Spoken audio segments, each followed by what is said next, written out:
O som de uma grande cidade brasileira acordando é inconfundível. É aquele estrondo metálico das portas de aço do comércio subindo, o garçom equilibrando a bandeja de copos americanos na padaria, o barbeiro organizando a bancada, o balcão da farmácia que já amanhece com fila. Uhum. É a trilha sonora clássica, né? Exato. Essa é a trilha sonora de um país que, historicamente, não para. Mas, recentemente, um ruído bem diferente tomou conta das ruas. Dominou as redes sociais e invadiu os corredores do Congresso Nacional, que é o fervoroso debate sobre o fim da escala de trabalho 6 por 1. E na nossa investigação de hoje, a gente vai construir um verdadeiro documentário em áudio para ir muito além do que aquelas manchetes rápidas estão mostrando. E o que é fascinante aqui é que a escala 6 por 1, na verdade, funciona como um espelho. Quando a gente analisa esse debate com profundidade nas nossas fontes, o que vemos refletido não é apenas uma simples pauta trabalhista. É um raio-x que expõe problemas crônicos de produtividade, a desindustrialização brutal da nossa economia, a corrida frenética pela sobrevivência política e, de forma muito reveladora, o modo como as narrativas são construídas historicamente no Brasil. Com certeza. E para fazer essa dissecação hoje, o material que nós reunimos é incrivelmente rico. Temos análises econômicas afiadíssimas, baseadas em comentários de especialistas como o José Cobori e o Edson Castro, e nós cruzamos isso com textos que mergulham na estrutura histórica da mídia e da economia brasileira. A nossa missão aqui é basicamente limpar o barulho, tirar aquela fumaça das redes sociais para entender as engrenagens ocultas dessa discussão. Isso é separar a emoção pura da matemática da coisa. Perfeito. E é por isso que esse mergulho importa tanto para quem está escutando. Independentemente da profissão ou da rotina de quem nos ouve, compreender essas nuances é entender como o valor do nosso tempo é calculado e como a infraestrutura do país dita o nosso futuro. Então, vamos desempacotar isso começando por uma declaração que acendeu um verdadeiro barril de pólvora nas últimas semanas. Ah, eu acho que eu sei de qual vídeo você vai falar. Sim, aquele vídeo de um âncora de TV de uma grande emissora, ele afirmou em rede nacional que o trabalhador americano produz em uma semana aquilo que o brasileiro leva, em média, um mês para produzir. E ele usou esse argumento, claro, para criticar a redução da jornada. Mas, peraí, faz sentido colocar a culpa da nossa economia no esforço de quem está ali atrás de um balcão o dia todo? Olha, essa é, sem dúvida, uma das falácias econômicas mais repetidas e mais mal compreendidas no debate público atual. Se a gente conectar isso ao panorama geral que os especialistas trouxeram, precisamos entender primeiro como a produtividade é medida nos cálculos do PIB, do Produto Interno Bruto. Que não é só sobre o suor da pessoa, né? Exatamente, não é sobre o esforço físico. Quando os economistas comparam a produtividade de dois países e chegam a essa proporção de 1 para 4, eles estão olhando majoritariamente para a indústria e para a densidade tecnológica. A produtividade altíssima de países desenvolvidos vem da aplicação de tecnologia de ponta, robótica, inteligência artificial e ganhos estratosféricos de escala. Uhum. Então, pensa numa fábrica nos Estados Unidos ou na Alemanha ou na China que investe bilhões em maquinário automatizado. Ela pode precisar de, 10 trabalhadores para entregar o que uma fábrica brasileira, que está operando com um maquinário defasado de 30 anos atrás, faz com 100 trabalhadores. A diferença abissal não está na preguiça de quem trabalha, está na máquina que essa pessoa opera. Nossa, sim. Então, a base dessa comparação já nasce totalmente distorcida quando a gente traz ela para o debate da escala 6 por 1. Porque, olhando para os dados da nossa pesquisa, a escala 6 por 1 praticamente não existe mais na grande indústria. E o setor financeiro também não opera nesse modelo de jeito nenhum. De jeito nenhum, a Faria Lima não trabalha 6 por 1. Pois é. Quem trabalha 6 dias por semana e folga apenas um no Brasil está massivamente concentrado no comércio e no setor de serviços. E aí me surge uma dúvida muito prática que os textos levantam. Como se aplica essa métrica de ganho de escala no setor de serviços?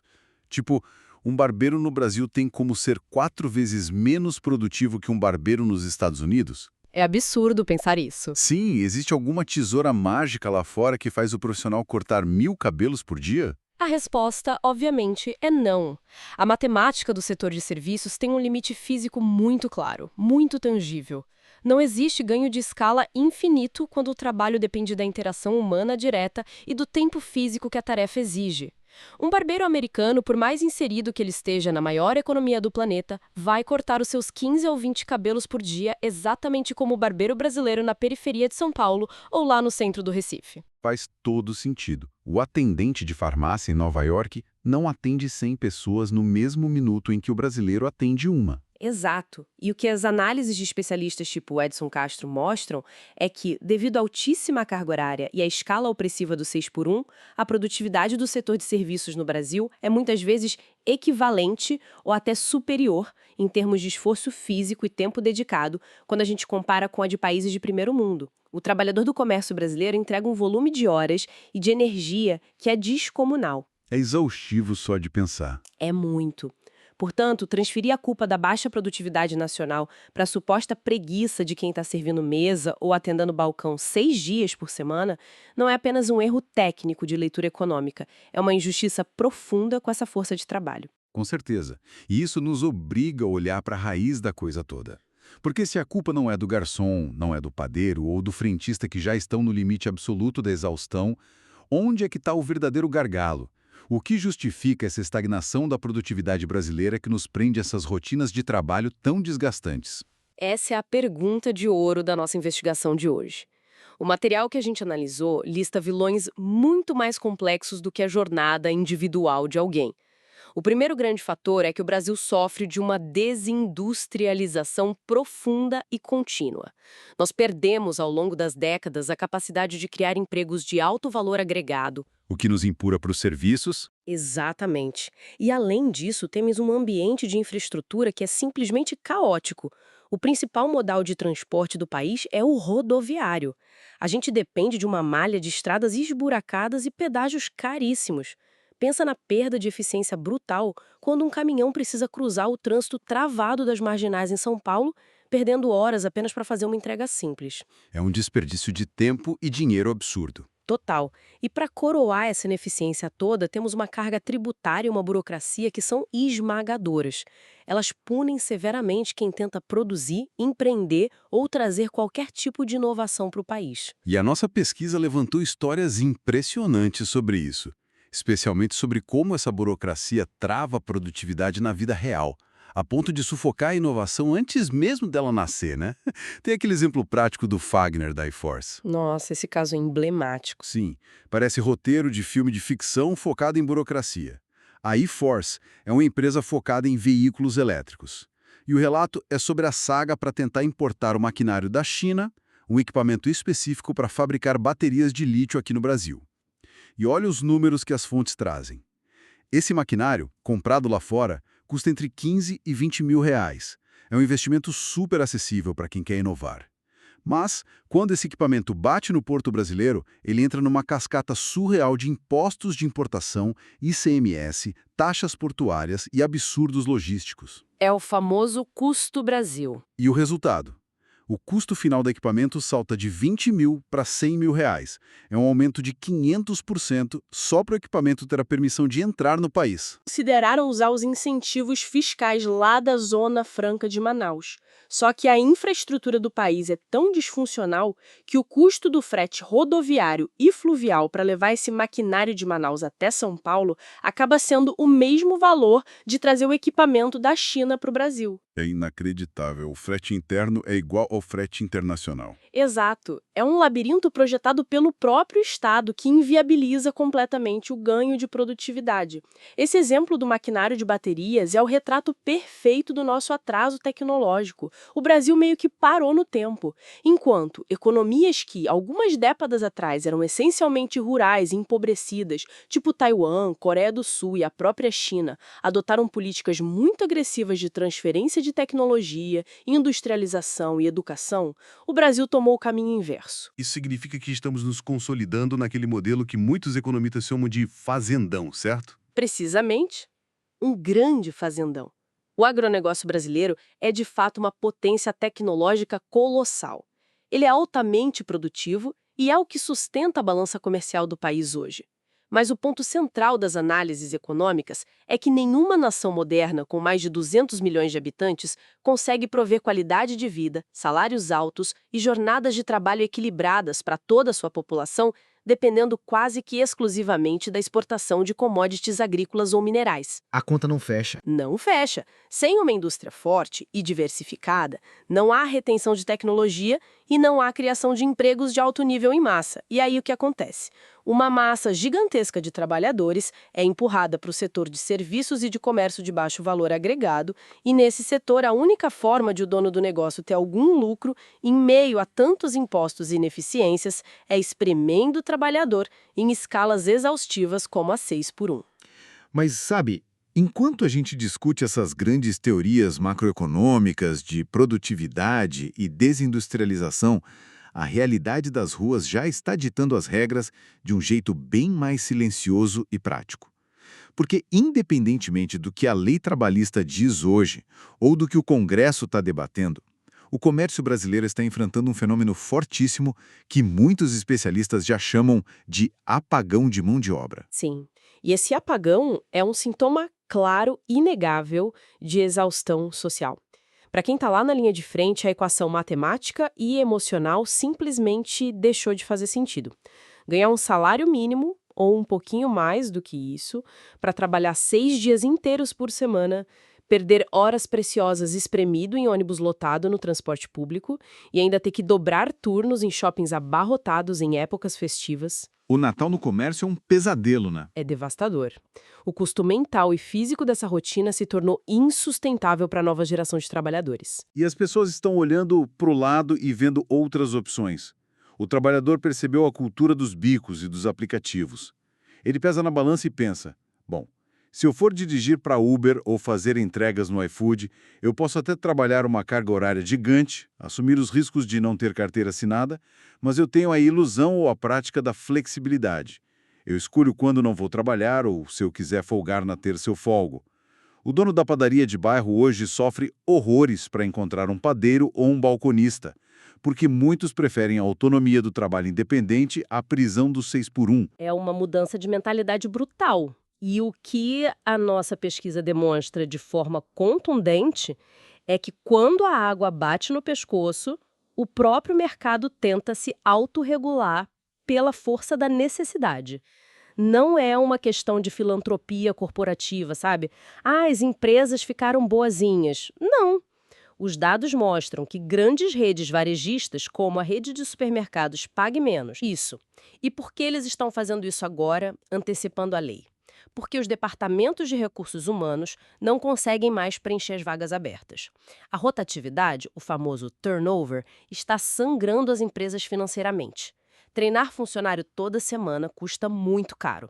A resistência do empresariado começa a ceder não por imposição legal, mas quando as prateleiras correm o risco de ficar vazias porque não há quem aceite as condições antigas de trabalho para abastecê-las. E aqui, olha, aqui é onde a coisa fica realmente interessante nas nossas fontes. O comportamento do mercado mostra que essa crise já vinha se desenhando há anos. Mas qual é o timing político de tudo isso?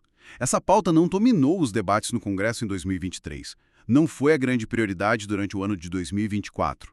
Não estava no radar central da política no início de 2025 e, de repente, como num passe de mágica, às vésperas de 2026, que é, coincidentemente, um ano de eleições majoritárias, para presidente, governador, senador, o fim da escala 6x1 vira o tema número 1 do país. É pedido de urgência parlamentar disputando a autoria da PEC no Twitter. Nesse movimento, é o teatro político operando na sua forma mais clássica e cristalina. Analisando as fontes de forma estritamente técnica e imparcial, vemos que o instinto de sobrevivência eleitoral foi um grande motor dessa mudança de postura no Congresso. De um lado, você tem partes do espectro político de esquerda que antes mantinham certa distância cautelosa do tema para não gerar atrito prematuro com o setor empresarial e com o próprio governo, subitamente abraçando a causa com um fervor inabalável. Virou a grande bandeira. Sim, fizeram isso ao perceberem o gigantesco apelo popular da pauta, temendo perder a conexão com a base e o seu capital político frente às redes sociais. E do outro lado, o movimento foi ainda mais abrupto, né? Foi quase um susto. Sem dúvida. Deputados do espectro de direita, que historicamente criticavam ferozmente qualquer intervenção do Estado nas leis trabalhistas e defendiam a desregulamentação total, deram um verdadeiro cavalo de pau nos seus discursos. A justificativa ideológica cedeu espaço rapidamente ao pragmatismo imediato. Eles viram aquela onda avassaladora de indignação nas redes sociais e entenderam, através das suas equipes de marketing digital, que votar contra o fim da escala 6x1 ou até mesmo ignorar o tema seria um verdadeiro suicídio eleitoral nas urnas de 2026. É um pânico eleitoral generalizado. E no meio dessa pressa toda para aparecer bem na foto, começam a surgir os bastidores dos famosos acordões. Começa aquele papo de flexibilizar aqui, criar uma transição gradativa ali. Mas o que as análises econômicas do nosso dossiê destacam de forma brilhante é o silêncio ensurdecedor sobre o que não está sendo discutido em Brasília. Quase não há um debate real e profundo sobre medidas estruturais de alívio para quem vai ter que absorver o custo dessa mudança. Esse é o ponto cego da discussão. Exato. Porque vale lembrar para quem acompanha a gente que cerca de 70% dos negócios e dos empregos no Brasil são gerados por micro e pequenas empresas. A regra e o fôlego financeiro que se aplicam a uma rede bilionária de farmácias definitivamente não são os mesmos que regem o caixa do dono do mercadinho de bairro ou daquele pequeno boteco da esquina. Onde é que está o projeto de reforma que reduz radicalmente a carga tributária da folha de pagamento para o pequeno empreendedor, para que ele consiga contratar mais um funcionário e cobrir os turnos sem a falência? Essa lacuna imensa na discussão legislativa revela que o foco principal das lideranças está no espetáculo da aprovação da lei, na manchete de que deram um direito, e não na viabilidade econômica a longo prazo do país. O Estado brasileiro demonstra zero intenção de abrir mão da sua máquina arrecadatória insaciável, os políticos querem colher os louros eleitorais, e a conta dessa transição, se ela não for acompanhada de uma reforma estrutural e tributária séria, especialmente para o Simples Nacional e para os pequenos negócios, corre o enorme risco de quebrar milhares de pequenas e médias empresas que já operam ali com a corda no pescoço. Isso nos leva a uma outra força monumental que molda esse debate todo, que é o papel da mídia tradicional e os ecos da nossa própria história. Porque sempre que se propõe uma alteração significativa nas relações de trabalho no Brasil, parece que o roteiro é exatamente o mesmo. Chegam aquelas previsões de que o céu vai desabar e, historicamente, grandes grupos de comunicação tendem a ter uma postura inicial de fortíssima resistência a essas pautas trabalhistas. Por que isso acontece de forma tão repetitiva na nossa história? Os textos históricos e midiáticos que levantamos destrincham essa resistência da grande mídia em 3 camadas muito claras. A primeira camada é a posição editorial formal mesmo.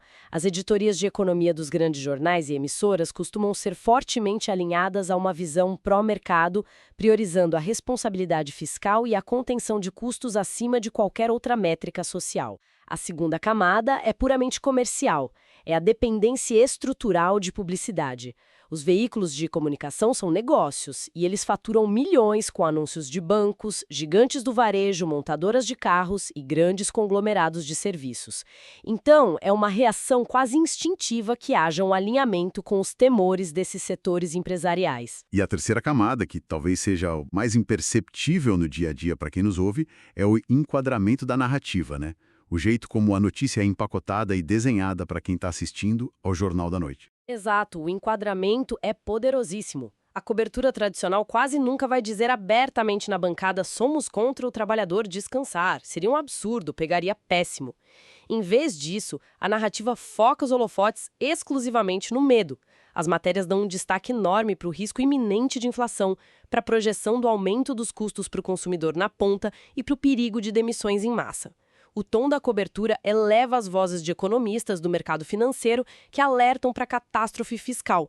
Enquanto isso, o argumento central de quem sofre na pele o impacto brutal na saúde mental, a exaustão física, a ausência de convívio familiar do trabalhador, acaba recebendo muito menos tempo de tela ou é tratado ali como uma questão super secundária. E o material de pesquisa traz um paralelo histórico para esse comportamento da mídia que é, sinceramente, de arrepiar. Os textos nos convidam a voltar até o ano de 1888, no período crítico da abolição da escravidão. Naquela época, a grande imprensa do Império Brasileiro, que mantinha laços umbilicais com a elite agrária escravocrata, passava semanas publicando editoriais inflamados afirmando que libertar as pessoas escravizadas iria, inevitavelmente, quebrar a economia do Brasil. O argumento era frio, era puramente contábil. Eles diziam que o custo da mão de obra ficaria insustentável, que a agricultura cafeeira iria falir e que o país entraria em colapso total. E o mais impressionante de ler nessas fontes é observar quando e como essa mesma imprensa mudou o tom. A narrativa só passou a tratar a abolição como um ato de redenção nacional e de progresso civilizatório quando o sistema escravocrata já estava ruindo por dentro, já estava sufocado por pressões internacionais e revoltas internas, tornando a mudança absolutamente inadiável e inevitável. A grande lição histórica que os pesquisadores extraem desse episódio é que a mídia tradicional brasileira, por estar estruturalmente ligada à manutenção da estabilidade das elites econômicas, raramente é a vanguarda das rupturas sociais. Ela puxa o freio de mão até não dá mais. Sim, ela resiste firmemente até o último minuto possível. Mas quando a pressão social impõe a mudança e não há mais volta, ela ajusta o discurso, se apropria um pouco da pauta e se adapta à nova realidade. É impressionante ver como esse padrão se repete à risca. E a gente não precisa nem ficar só em 1888. Ao longo de todo o século XX, sempre que houve uma conquista de direitos, a previsão imediata nas manchetes era o apocalipse econômico. Quando se debateu a criação das férias remuneradas, o discurso era: o país vai parar e quebrar. Quando implementaram o 13º salário, a reação foi histérica. Nenhuma empresa do mundo aguenta ter 12 meses de receita e pagar 13 meses de despesa. Vai todo mundo à falência. Quando o FGTS foi instituído, o pânico foi o mesmíssimo. E o fato, a realidade fria, é que o país não quebrou por causa de nenhum desses avanços. E o comentarista econômico José Cobori traz uma provocação nas nossas fontes que é simplesmente lapidar sobre isso. Sim, a reflexão dele vai direto no ponto. Exato. Ele argumenta que, se um modelo de negócio para conseguir ter lucro e continuar de portas abertas depende estritamente de exaurir a energia vital de um ser humano durante 6 dias por semana, deixando apenas um único dia para que essa pessoa tente organizar a própria vida, limpar a casa, ir ao médico e descansar, então esse modelo de negócio precisa urgentemente ser repensado pela sociedade. Porque talvez ele contenha uma ineficiência estrutural muito grave, que não devesse ser sustentada apenas pelo esgotamento da saúde alheia. E esse é um ponto de reflexão muito duro de encarar, mas totalmente necessário. Obviamente, a análise que o material propõe não ignora o drama do pequeno empresário, que muitas vezes trabalha de domingo a domingo no próprio negócio e tem uma margem de lucro sufocada por impostos irreais. A solução real precisa equilibrar essa balança. Mas como as correntes mais modernas da economia defendem, o aspecto do bem-estar social não pode ser um apêndice, um luxo retirado da equação econômica. Tem um impacto real na economia, né? Gigante! Um trabalhador cronicamente sem tempo livre não consome serviços de cultura, não tem tempo para lazer, não consegue cuidar da saúde de forma preventiva, adoece com muito mais facilidade e, no fim da linha, ele onera o sistema público de saúde e a previdência, além de ver sua própria estrutura familiar se fragilizar. Essa é uma conta oculta que não aparece na planilha de custos da empresa lá no fim do mês, mas que a sociedade inteira paga, e paga com juros altíssimos no longo prazo. E assim, nós chegamos à síntese do nosso documentário em áudio de hoje. O que toda essa discussão fervorosa sobre o fim da escala 6x1 realmente escancara. Ela revela as feridas estruturais de um país que desenvolveu a péssima mania de transferir a culpa da sua falta de eficiência e do seu baixo planejamento de infraestrutura para o elo mais fraco da corrente, o indivíduo trabalhador. Revela um ambiente de negócios hostil que punha o pequeno empreendedor com uma carga tributária que o impede de prosperar e contratar adequadamente para dar folgas justas. Expõe um sistema político que, na grande maioria das vezes, é guiado não por uma visão de Estado a longo prazo, mas pela urgência cega da sobrevivência nas próximas eleições. E, finalmente, mostra o peso contínuo de narrativas midiáticas desenhadas para preservar o status quo. Exatamente por tudo isso que é fundamental para quem acompanha o nosso trabalho compreender esse panorama completo, ligando os pontos entre a economia real que a gente vive e as manchetes que a gente lê.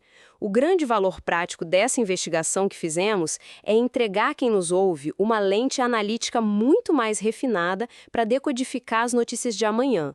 Quando a gente compreende os gargalos estruturais de uma nação, como essa nossa dependência crônica de rodovias, a fuga da indústria para outros países e o atraso gigantesco no investimento tecnológico, a gente passa a ter uma visão panorâmica. A gente para de brigar com a pessoa errada. Perfeito. Deixamos de cair em narrativas rasas e maniqueístas, paramos de culpar a pessoa comum, seja o garçom com o corpo dolorido ou a dona do pequeno salão de beleza afogada em guias de impostos, por crises que são, na sua essência, problemas sistêmicos e escolhas políticas. Aprofundar o conhecimento, no fim das contas, é a maior proteção que a gente tem contra a manipulação. Muito bem dito.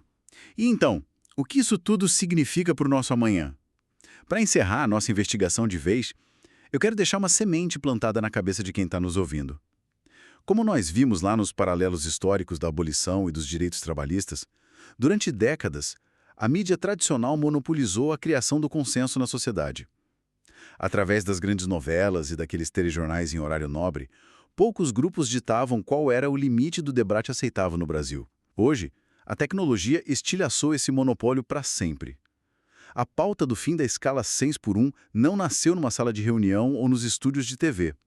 Ele explodiu a partir da mobilização orgânica, da revolta pulverizada ali na tela dos celulares, ganhando tração em milhares de bolhas independentes. A rede social pautou o Congresso Nacional, literalmente. Literalmente, a pressão digital foi tão grande, tão avassaladora, que forçou o sistema político a se curvar e a mídia a cobrir o assunto. Então, a provocação final é a seguinte: se essa mudança na escala de trabalho, impulsionada pela força indomável dos algoritmos e das redes, é apenas a ponta do iceberg de uma revolução gigantesca e sem precedentes nas nossas relações de trabalho, quem, de fato, estará no comando? Quem vai escrever a narrativa econômica e social da próxima década, num mundo onde os algoritmos de engajamento parecem mapear os nossos medos e desejos muito melhor do que nós mesmos? O debate sobre o futuro do trabalho e da informação apenas começou. Muito obrigado a quem nos acompanhou até aqui. Até a próxima investigação profunda.